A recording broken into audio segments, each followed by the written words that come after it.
Port midfielder Jason Horne-Francis expressed relief, admitting that he thought the crowd had been booing him, having learned of his request to be traded back to North Melbourne. Zach Butters, meanwhile, couldn't be reached for comment, as he was still belting Lions players down in the rooms. Welcome back to AFL from LA. I'm your host, Cindye, and I'm here at the Silver Lake Reservoir, where movies like A Star is Born and TV shows like The Walking Dead were shot. A few things I've learned this round. The media will still carry on about Essendon. Gold Coast really are allergic to boarding passes. And holding the ball is still enjoying its time off in Bali. Let's get to it. Melbourne defender Stephen May is in negotiations to star in Home and Away after his breathtaking performance in Melbourne's 3-point win against the Roos. The producers of the long-running soap opera reached out to May at three-quarter time, stunned by his ability to turn a nothing tackle into a turf-slamming, head-crunching assault that would have had Chris Hemsworth taking notes. May's Oscar-worthy performance was so convincing that he was awarded a free kick by the umpire, who deemed the tackle to be dangerous. This is just the kind of acting talent we're after, gushed one Home and Away producer. May's ability to fake head trauma and dial up drama will be a magnificent addition at Summer Bay. Asked for his thoughts on May's performance, D's coach Simon Goodwin was last seen Googling how to get the f***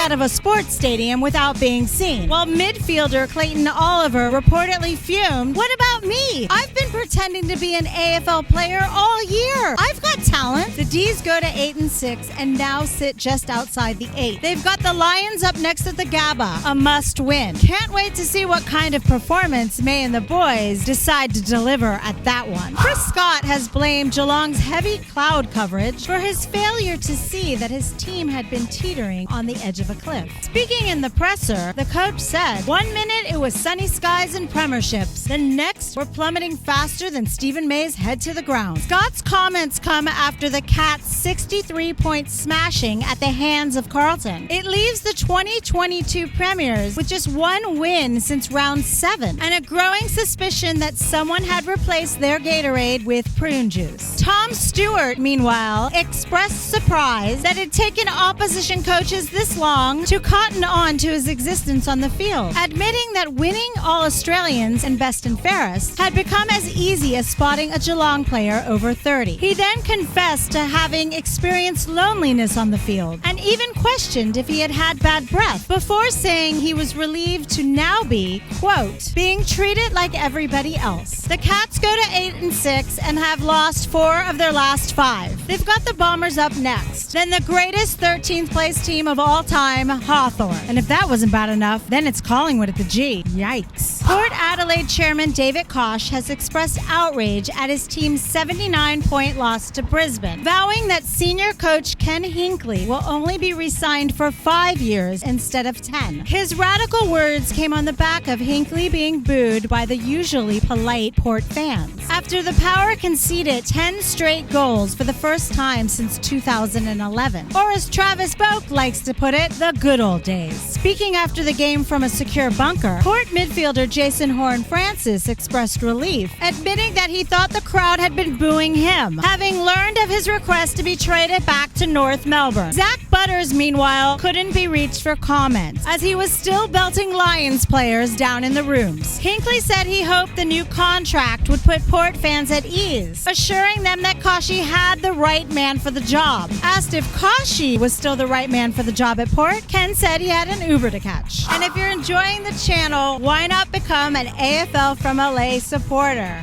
Links in the description. And don't forget to say good day in the comments. My feelings about the GWS Cindye game can best be summed up in a poem. Oh GWS, you giants of the West, your performance on Saturday was far from best. In the Battle of the Bridge, you fell so short, while the Swans flew high, leaving me distraught. Tom Green tried hard, a lone shining star, but all his teammates, they seemed so far. From contest loss to turnovers galore, Adam Kingsley could only deplore. Sam Taylor's testicle, oh what a blow. And Cadman dropped, how bad can it go? A debutant named Max, well he did score, score, but 2 goals simply won't win a war. So Kingsley's crew, once fierce and bold, now look more like tin than gold. 10 straight Swans goals, a painful streak. The Giants' defense left looking weak. Oh, Giants, you're flirting with the bottom 10. When will the tsunami come again? In the shadow of Cindye, you just seem to shrink. Perhaps it's time we stop and think. Are you really Giants or just a mirage? A team of promise built on sexy facade. In the battle of Sydney's second best again, please tell me, Giants,